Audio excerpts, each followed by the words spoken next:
Feels good. Alan, you okay? Yeah. All right. All right, we'll get started. Okay, just general thoughts are, we beat a pretty good football team, which we knew coming in. They were extremely scary. There's a reason why they were national champs last year. There's a reason why they're preseason #1 in the country this year. They're a good team. It's a good quarterback, a nice offensive scheme, played hard on defense, and at the end of the day, we're happy to be 1-0. The reality of it is, when you're playing a lot of young guys, we're going to make some young guy mistakes. And as a coaching staff, the challenge for us is to continually push them and coach them to where we grow from these ball games as we move forward early in the season. I thought our special teams really responded, which was something we were hoping to do. It was an emphasis this training camp, but I think about creating 2 turnovers on special teams. I think about what Eric Folk did kicking the ball. I think about what Kyle Rast did kicking the ball. The big kickoff return that Jesse has there. So all in all, I loved what we did on special teams. Defensively, they taxed us. I think it's 670 pass attempts or 69 pass attempts. I mean, this is a crazy number. And it was difficult to generate a pass rush. He was getting rid of the ball so quickly. Even when we had free rushers, the ball was coming out and they were getting completions. And fortunately, we were able to finally come up with a big play there by True at the end to seal the victory. I thought offensively, we were a little spotty at times. It wasn't great losing Jermaine Kearse early in the ball game. That kind of reshuffles your wide receiving core. I thought Keith was composed, handled himself well, did sprain his knee pretty good there that I thought limited himself, his style of play. Keith's an elusive guy, a guy that likes to create and move around in the pocket. When the knee sprain came and the knee brace went on, I thought that really limited him. And hopefully he gets healthy and can get back to the way he likes to play the game. I was impressed with Chris Polk. He was 100% healthy, ready to go. That's why we played him. He was completely cleared by the doctors. He felt great about it. We felt great about it. And he obviously responded with a nice ball game for us. But I think he can even play better, and he'd be the first one to tell you that. So as a program, we're excited to be 1-0. You think, tomorrow morning half the teams in the country are going to wake up 0-1, and we happen to be on the other side of it this time around. That's 1-0. But yet we understand we've got a great deal of work to do to get better, to improve as we move through the season. It's only going to get more challenging, and we're probably going to see another 60 pass attempts next week from Hawaii. So we better figure it out.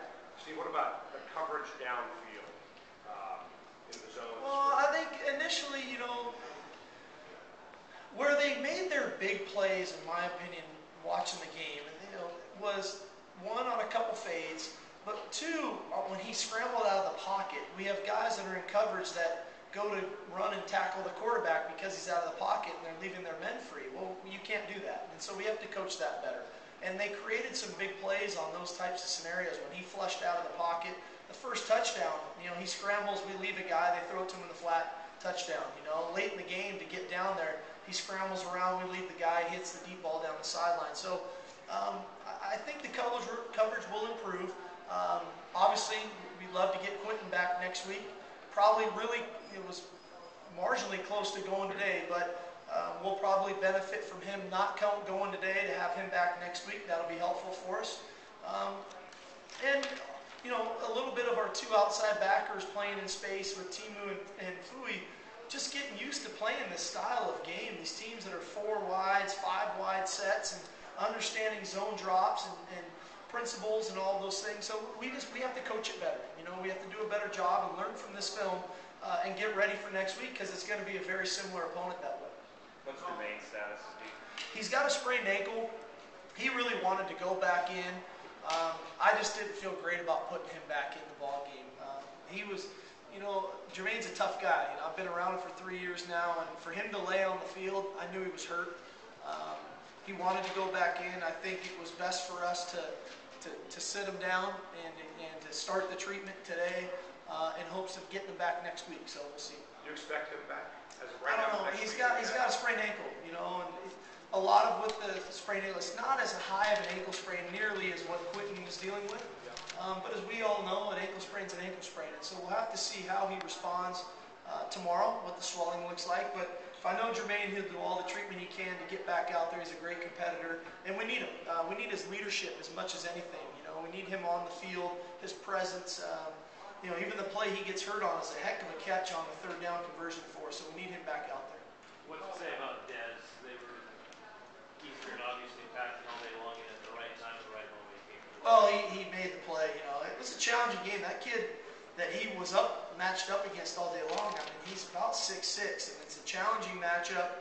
It's a taxing matchup for a corner because you know you're going to get 6 to 8 fade routes, and you got to play him, and you got to play him, and the guy makes a couple plays on him. And I thought to Dez's credit, he learned as the game went on what was happening and where routes were coming from, and had a couple breakups there, and then came up with a big interception. And again, that's what we've seen out of him this training camp is his playmaking ability, and it showed up. I thought, you know, one telling thing that we've been harping on here for 3 years showed up today. And you know, you win the turnover battle, you win football games. And you know, today 4-0, and we ended up winning. And so it speaks volumes to what we preach day in and day out. And ultimately, it came up again there at the end of the game with Dez's pick. What did you think of the way Keith played outside of the injury overall? I thought he was good. I thought he showed good composure. You know, 3 touchdown passes, took care of the football. I wish we could have got into a little better rhythm there. You know, I thought he threw a nice post route there to Kevin Smith, you know, right there in the back of the end zone. And a couple missed opportunities. I thought there was a naked. He got a little excited and hit Harvickson in the flat, and he probably had Safarian Jenkins, you know, behind him for a big play late there in the 4th quarter. So he'll get better. He'll learn from it. For a guy with all of the build-up into here's the first game, you're replacing Jake Locker and all the stuff, I thought he handled it really well, and he'll get better. You know, but he did what we asked him to do, and that was taking care of the ball, managing the game, being efficient in the red zone, and he was able to do that. With his knee, did you think at all about putting Nick in the game? Yeah, we did. We did. We were doing it, but then they cleared him again. The doctors put him back in, so we went back and forth. We were planning on going with Nick, and Keith came back, and so we're just going to have to assess where Keith is at here tomorrow in the next few days, and we'll get Nick ready to go. And you know, I'm confident in Nick's abilities that he'll go on and do and play well if called upon. So you know it's a sprain, or do you have to wait till the swelling goes down? No, it's a sprain. We know exactly where it's at. We know everything that it is, and so you know, it's not like it's a potential ACL or anything of that. We know exactly what it is. How much of the pass rush is just the way they play versus what you guys do?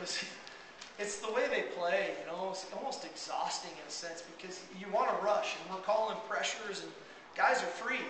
We're free, and he's getting the ball out. You know, he's retreating and getting the ball out, and that's to his credit. You know, he's, you know, Bo he's a good quarterback for a reason, and I think we can help ourselves though, as we've seen in the past with our system.